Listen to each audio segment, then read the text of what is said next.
Right, David Kane here with another question from your Hayes and Harrison Math SL textbook. This is Chapter 10J, Question 1, Parts A and B.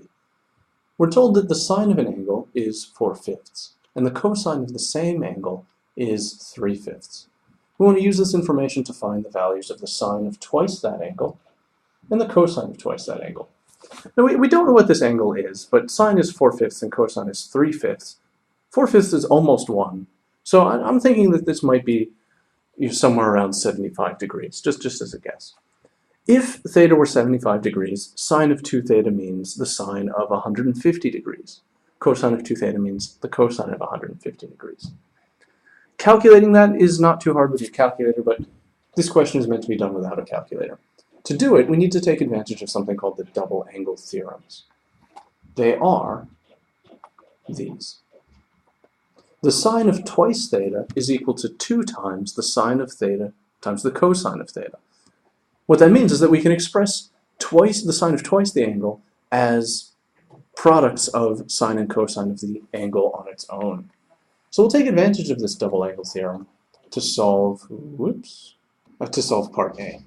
So in part A, we have the sine of 2 theta, which we're told is equal to twice the sine of theta times the cosine of theta. We know what sine of theta and cosine of theta are. They're given to us right here. So that's twice 4/5 times 3/5. 2 times 4 is 8, times 3 is 24, and 5 times 5 is 25. All right. Now for part B, we'll solve for the cosine of 2 theta.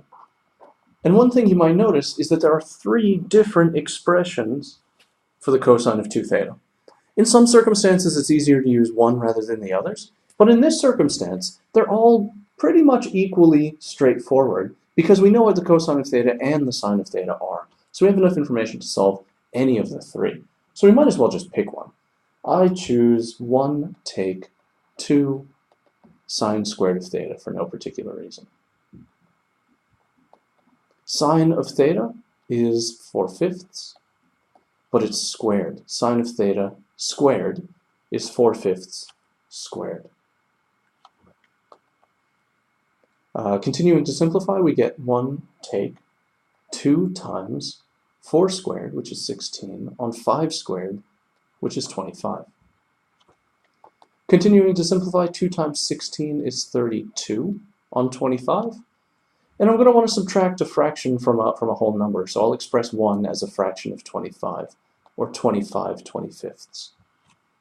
This allows me to do the subtraction as 25 take 32, which leaves -7 25ths.